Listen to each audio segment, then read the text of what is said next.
U.S. economy headed into a recession. What does that mean for crypto? Is Bitcoin going to be a hedge in this next recession? Let's talk about that and more coming up in this video. I apologize if you've been listening to my past couple of videos. You know that I'm currently on vacation down here in Cancun, Mexico. I am currently recording this outside of on the balcony of my resort, so if you hear a lot of wind, that's what it is, so I do apologize about that. But I want to get this video out. Let's talk about this. Before we get into this topic, though, I will say this. There's been, those of you who watch my YouTube channel, you know that I've been following Blaze Economy for a while. Someone got spooked last night, and they told me this morning, can you believe someone was sold Blaze all the way down to 3 Tron? That's horrible. Yes, I can believe it. I was that person. It's not because I hate Blaze, but I'll talk about that in an upcoming video, so stay tuned for that to come in another video. Plus, in the dApp space, there's a couple of new developments. Rocket Games has been going extremely well. I did play a little more, and I'll be talking about that in an upcoming video as well. And I may be discussing some strategies. I had a couple questions about exactly how do you mine these dApps. There's people new in this space. Let me first say that I'll cover that in a video specifically coming up. Just know this, it's extremely risky. I mean, trying to be in the dApp space because you're trying to, make a ton of crypto or get rich, that's just probably not going to happen for most people. So, I mean, it's just incredibly risky. But that will be upcoming in upcoming videos. Be sure to hit that subscribe button, hit that like button if you are looking forward to that content. Also, you can subscribe to my Crypto Passive Income newsletter down in the comments. In that newsletter, I gave my email subscribers a heads up on the latest dApp Rocket game when there was only 90 plus people playing yesterday. By last night at some point it was over 900 people playing, and my email subscribers got the first heads up on that as well. Alright, so let's go ahead and get started. Here's a list of recession signals that are flashing red. I wanted to talk about this because there's this is a recent article that I stumbled upon, and let me just say this. It doesn't matter if you're bullish or bearish. I do my best to try to keep my own personal bias out of my decision making, and that's extremely hard. Most people are not aware of the fact that we are all biased to something. We all have certain, underlying beliefs that affect, how we interpret the information that we're given. And so, for example, there's a lot of people right now, they're like, oh, we're not going into a recession, and they listen to what the news media says, they listen to what the Fed Reserve says when they give out their official guidance or whatever. The problem is those entities, many of them have a vested interest not to give negative news on the economy. So, and people who are like, yeah, we're not going into a recession, here's why, many of them are scared of a recession, and they're scared of it because, they're in a lot of debt, they don't have any savings, they haven't prepared for, a downturn in the economy at all, or they're in a job market that tends to be very volatile with the economy. Not that, I'm looking forward to a recession or not. I just know that it comes. I've already lived through one as an adult, and I'm expected to live through several more, hopefully. So for me, I try not to get too emotional about it, and I just try to kind of make the best possible decision no matter the circumstances, and I try to pay attention to the circumstances. I am biased to believe we are headed to a recession sooner than later, but it may be avoided for a few more years, and I'll tell you why. But if some sort of drastic action doesn't occur, I say within the next 12 months, we'll probably officially be in a recession. By the way, by the time the media says that we're in a recession, by the time the Federal Reserve says we're in a recession, we've already been in a recession for a while. It's important that you understand that. So first things first, let's talk about these a list of recession signals that are flashing red. And just keep in mind, there's really not any one indicator where it's like, yep, we crossed that mark, we're officially in a recession. It's just an accumulation of data. And basically, by the time that governments have to start taking extraordinary measures because of to keep the population happy, so to speak, that's when they finally start talking recession. But they'll deny it for a long time. So data is coming at investors from every angle with so-called recession indicators flashing signs of an economic slowdown brought on by slower growth abroad and the U.S.-China trade war. Here's some major recession indicators that are flashing red. Whether or not the U.S. is going into a recession is on the minds of Americans everywhere. Google searches show recession fears have spiked dramatically since the end of July, when the Federal Reserve cut interest rates for the first time since the financial crisis. I actually think This is one of the biggest indicators, and I'll tell you why. When the people get fearful of recession, they stop spending as much money. They stop going into debt.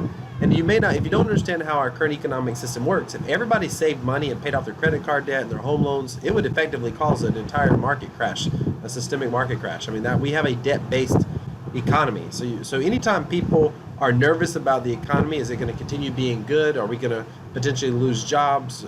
Anytime people are concerned about that, then they start saving more money. They start spending less. And that absolutely 100% every time will cause a recession if it happens to a great degree.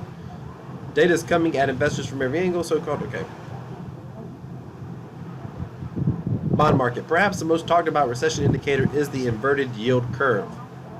Amid falling interest rates in the broader U.S. bond market, the yield on the benchmark 10-year Treasury note has fallen below the 2-year yield several times since August 14th. In a healthy market, long-term bonds carry a higher interest rate than short-term bonds. When short-term bonds deliver a higher yield, it's called an inversion of the yield curve. The bond market phenomena is historically a trusty signal of an eventual recession. It has preceded the 7 last recessions. A recession occurs about 22 months after an inversion on average, according to Credit Suisse. So that's less than 2 years. I said another year to 18 months. So that's less than 2 years based off this indicator. And it's been effective for the last 7. And I think it's actually been effective.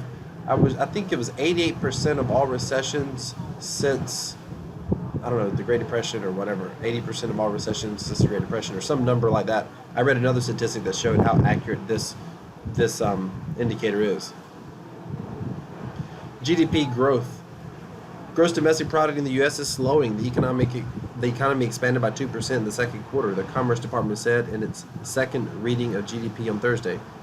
2% is the lowest growth since the fourth quarter of 2018, down from 3% in the first 3 months of the year. Excuse me. Corporate profits. Earnings growth estimates have come down drastically this year. Last December, analysts estimated S&P 500 earnings growth for the year would be 7.6%.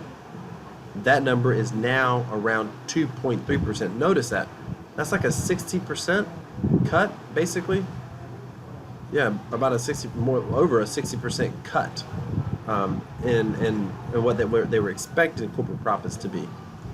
Goldman Sachs and Citigroup strategists last month reduced 2019-2020 earnings estimates for the S&P 500, citing a sluggish economy, trade war threats, and potential currency devaluations. This is important.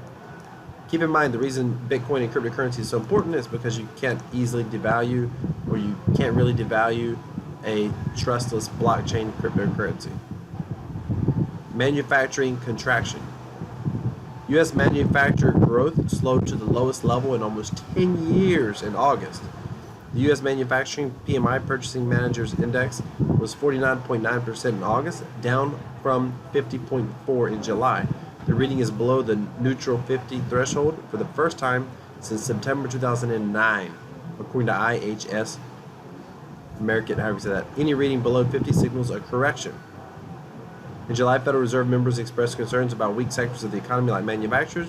They said the U.S.-China trade war, coinciding with global growth worries, continues to weigh on business confidence and firms' capital expenditure plans, according to minutes from the Fed's July meeting. The Cass Freight Index, basically shipping freight, is down. Copper, this is interesting. Copper, informally known as Dr. Copper for his PhD in economics, is known as a barometer of economic health because of its use in home building and commercial construction. The commodity is down over 13% in the last half year. The breakdown in copper in August was by far the most important development, and markets were clearly too optimistic given the multiple risk in the macro backdrop, said the 7 Reports Tom essay. Gold prices going up anytime people get nervous about the U.S. dollar, the strength of the dollar, whether it's going to get devalued or not. Because most of the time, what the government has to do, the reason there may not be a crash in the next 22 months is because of government intervention. But what the government has to do is they ultimately have to devalue the purchasing power of what your current U.S. dollars can buy right now, those of you that are in North America. So it means that they have to, basically, it would take more dollars to buy an ounce of gold. So people start buying up gold. essentially, because they feel like today if they buy gold, later on gold's gonna be more expensive in dollars because the dollar will actually buy less. So they save their purchasing power at today's value. So just to explain that another way, if you have if $100,000 in gold right now, and let's just say that the U.S. dollar theoretically gets devalued by as much as 10% in a year, that's a lot. I'm just using round numbers. That means what you can get for $100,000 in gold right now, next year, it would cost you $110,000 hypothetically, just using round numbers. It would cost you $110,000 to buy the same amount of gold this year. So people will buy gold to hold on to their as a hedge against their long-term savings. Gold prices have soared more than 20% since May, when the U.S.-China escalated their tariff fight. Similar to government bonds, gold is known as a safe haven trade in times of economic uncertainty. Now, here's what's interesting. Will crypto be known as an economic safe haven? Let's talk about that in a moment. Global Economic Policy Uncertainty Index. An index designed to measure policy-related worries around the world hit its all-time high. The EPU index tracks the amount of times newspaper articles use buzzwords related to economy and political uncertainty. Additionally, it measures the number of tax laws set to expire and the spectrum of disagreements among economists. The more dissent, the higher index goes. The index simmered in July to a level of 280 on hopes the trade deal between the U.S. and China will be resolved. And as you can see, it's way high right now. Business spending in the second quarter, gross private domestic investment tumbled 5.5%, the worst since the fourth quarter of 2015, according to the Commerce Department. So basically, coming off of a sugar high from President Donald Trump's 2017 tax overhaul, businesses are hesitant to invest in the future initiatives due to uncertainty. So this is the same thing as the consumers getting worried I was telling you about earlier. You never hear that, by the way. You never hear consumers are concerned they're going to stop spending money. In fact, you always hear the exact opposite. The economy is good, business as usual. You know, here's another thing that was interesting to me. Those of you that were old enough to remember and watching the news when September 11th happened, George W. Bush came out. One thing he kept saying over and over again is don't let the terrorists win. Go about your business. Continue to go to malls and go shopping. Continue to live your life every day. You know, go make money, spend money, live your life like you normally would. He references spending and going shopping often. They were fearful that the U.S. consumer would become fearful and stop spending money. Maybe they were afraid that the U.S. consumers going to go into full prepper mode or something. I don't know. I don't know what they thought was going to happen. But I just found it interesting that that was something that was...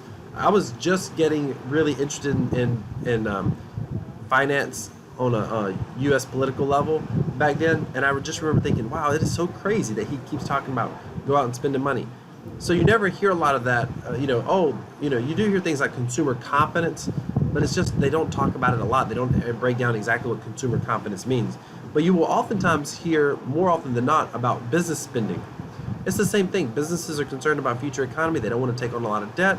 They want to make sure they have money in the bank to cover expenses, et cetera, so they stop making new investments, which means they're not growing, they're not expanding, in many cases they're not creating new jobs. All this stuff is tied together. So here's the question.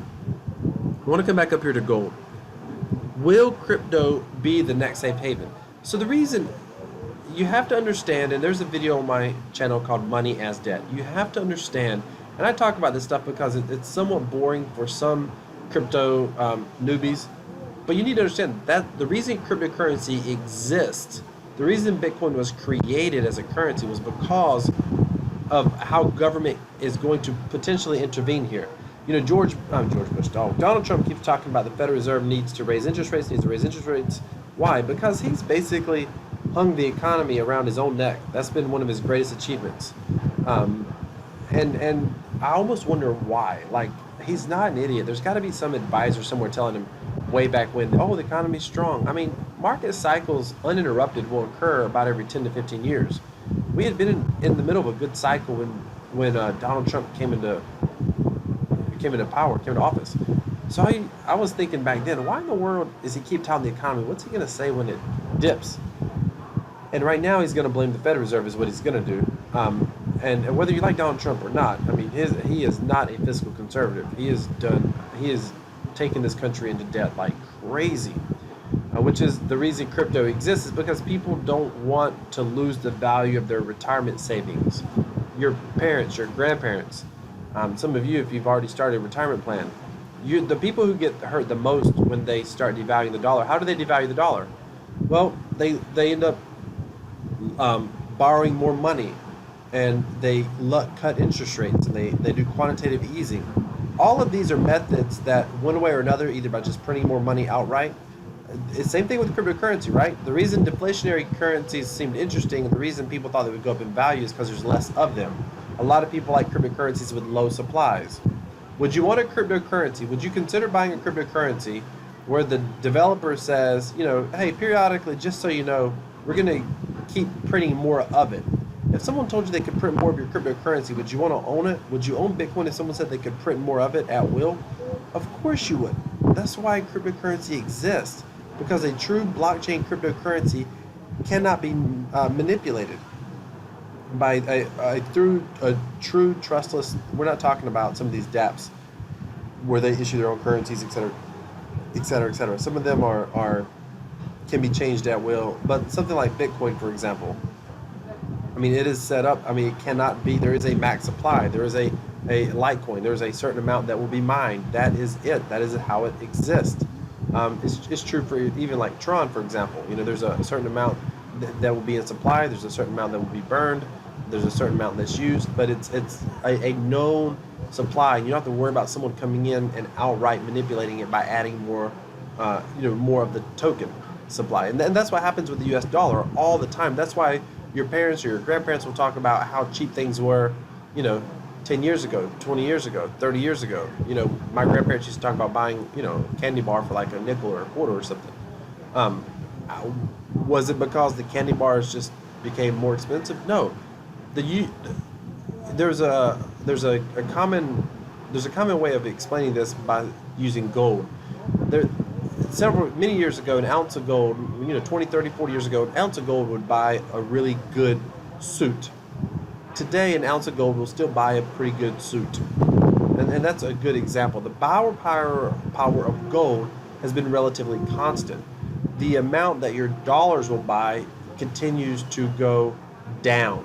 So as you're holding US dollars over time, inflation is causing it to go down consistently over time. So will people look at gold's always been a safe haven asset, but what does crypto have over gold? Well, it's much more portable. You don't have to worry about paying storage fees. If you have a lot of gold, there's a lot of issues with gold. You have to store it, there's security risk, et cetera, et cetera. Arguably, it's a lot easier to be able to keep track, transfer, hold on to, travel with, transport cryptocurrency like a Bitcoin. Bitcoin arguably is better than gold in almost every case. Now, there's a lot of people, by the way, I'm not knocking gold. I own gold, by the way. Gold has its place. I'm not knocking gold, but I'm not outright gold bug. There are people out there who will swear that, gold has real value. My argument to that is it does, only because there's been a standard set for a lot of years.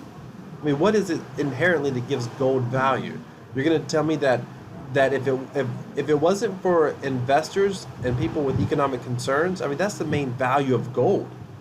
There's not, if it was only for commercial use alone, then gold's value wouldn't be as high. I know there's some of you are going to disagree with that, but you got to say, where is the value of gold comes from? There's a market created where people want to own gold. An enormous portion of that market are people who are worried about the financial sector, because gold arguably is the oldest money that we have, and I will agree with that, and that's why it has value. But I believe over time, Bitcoin will be seen as a store of value. Now, here's what I think that we need to watch, those of us that are in this space. And by the way, congratulations for being in this space. We really are the early pioneers. If you're here just because you're looking to get rich on a quick bull market or whatever, if you lose your crypto, I'll be honest with you, I don't have a lot of respect for you. It is what it is. That's the risk you took on. I don't mean you're bad. I congratulate you for trying to make $1, trying to make $1, trying to make some extra crypto. I get it. It's part of the reason I'm in the dApp space. But at the same time, if you're here because you understand economics and you understand the use case of cryptocurrency as a currency, as a true global world reserve trustless currency that doesn't need a central bank to manage it, to manipulate it. If you understand that, then I mean, you are one of the few on a percentage basis in our society. You really are. I love when people are like, "Oh, we're in the accumulation phase. We're in this phase. We're in that phase." No, I think we are so ahead, so early, even before that. Like so early. That's why on my channel I have a video. In fact, I'll put it at the end of this. I put the playlist at the end of this video. But I talk about why I think the Bitcoin will end up having a value of over $1 million in today's buying power. Like, how is that not even possible? I mean, if you understand how few people even own Bitcoin right now, how few people own Bitcoin, and it's not actually really, truly usable yet. If it was usable as a form of currency and it was global, there's no way it wouldn't be worth $1 million. Some estimates say that one Bitcoin would be worth $10 million. I mean, we would literally, there's a reason we'd be dealing with like Satoshis and probably fractions of Satoshis. Do me a favor. If you agree with what I'm saying or if you disagree, I want to hear your feedback down in the comments. What are your thoughts about the future? Two things. First of all, do you think we're going into a recession? Why or why not? And second of all, if you think, and by the way, the reason we won't go into a recession is because they're going to start cutting interest rates. They're going to start doing some form of quantitative easing. That causes, and that's really good for businesses, but it's not good for the Main Street, mom and pop, average investor out there. It's good for businesses, but it ultimately just devalues the dollar over time. And that's the whole point that I'm getting at. I'm hoping I made that clear on why we might not have a recession. But do you think we're going into a recession? What are your thoughts? Also, what are your thoughts on cryptocurrency? Do you think that it will be a hedge in this current market? If we go into the next recession, whether that's in 6 months or 6 years, the next recession, do you think that Bitcoin, cryptocurrency, will be a natural hedge for that market? I personally don't think so yet, but I believe within the next 2 to 5 recession cycles, and that's a huge span of time. That could be 40 to 50 years. I believe that somewhere in there, the next 2 to 5, we'll see a recession cycles. We'll see much more reliance on a crypto, whether it's Bitcoin or something else, that will be the safe haven. When you start seeing businesses, large businesses like financial businesses, like banks and stuff, start buying up crypto at some point, I think that's going to be the first major sign, and then will be Main Street. Then it will be the average mom and pop, the average investor out there who's concerned about their future. It's far easier for a lot of people, once you know how, to be able to log on and buy a little bit of Bitcoin than it is to necessarily go out buy gold. Meaning I think there's more of a learning curve. I mean, it's easy to buy gold, but I think there's more of a learning curve on if you don't know why you should buy gold. You know what? I won't second guess. Scrap that. I think they're equally the same. It's probably easier if you live in a city that has a gold dealer. It's probably easier just to go in and buy gold. So I guess that's not correct. But most people outside, even most Americans, the overwhelming majority of Americans, don't buy gold because of recession fears. They just simply don't ever keep enough savings on hand to do that. Most people's savings is in their house or is in their retirement account. So that's my thought, and I could keep talking. Let me know how you feel down in the comments on what I've said here. I'd love to get your feedback. I'd love to converse with you in the comments. Also, stay tuned. I'm going to be doing a video here coming up. I'm going to be talking about where I'm at currently in the dApp space. What am I doing in the decentralized application space? I'm going to cover mining there. What is mining? I don't know if I'll have time to put that in that video or not. I may put it in the next video. But what I'm going to also cover is Blaze economy, and why I sold all the way down to 3 Tron per Blaze. Thank you so much for watching. Have a great day.